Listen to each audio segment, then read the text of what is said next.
1회 고난도 미니 모의고사 Number 1. The brain is genetically structured, and culture is the product of communal thinking. Therefore, it can be said that genes and culture are bound together, influencing each other as they evolve side by side. Culture may change over time due to the influence of the ideas of individuals, but these changes are limited by a set of genetic rules of behavior. Humans who inherit these rules, along with a set of cultural rules, are able to survive and pass them on to their offspring. This causes cultural evolution to progress, much like genetic evolution.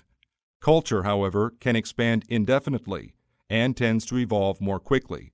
The faster it evolves, the weaker the link between genes and culture becomes, although the link is never completely severed. This rapid cultural evolution allows humans to efficiently adapt to environmental changes in a way that is different from genetic evolution. It is this ability that separates us from all other animal species. Number 2.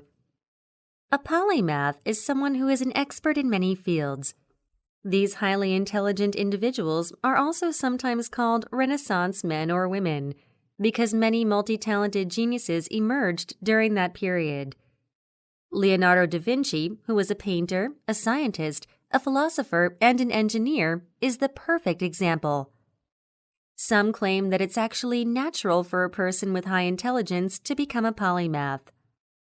In the modern world, though, training has become highly specialized.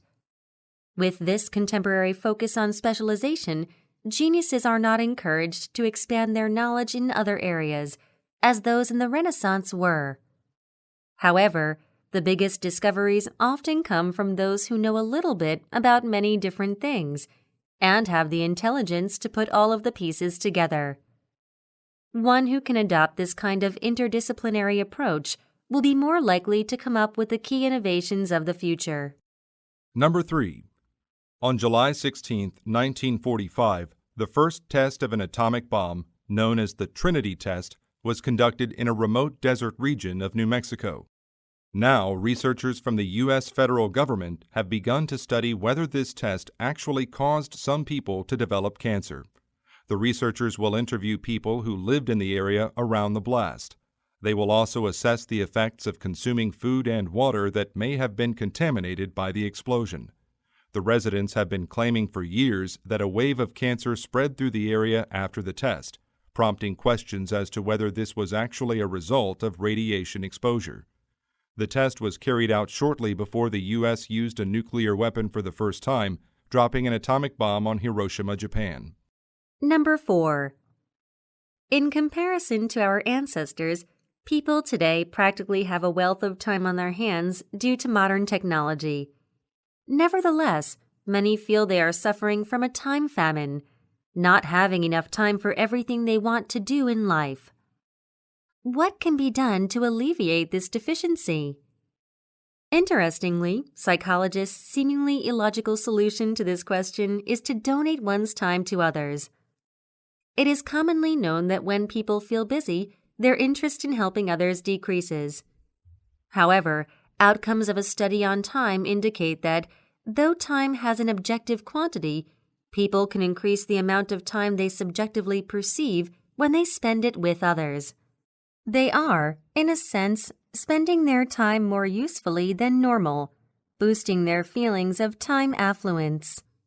What's more, their generosity further affects them by making them more willing to volunteer their time in the future, enhancing the positive effects of the experience.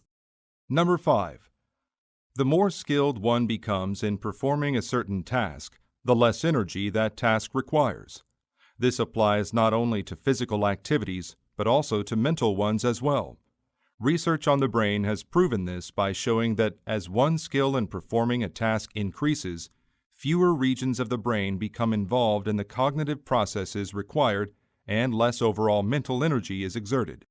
According to the law of least effort, people are inclined to perform a task by using whatever available method is the least demanding.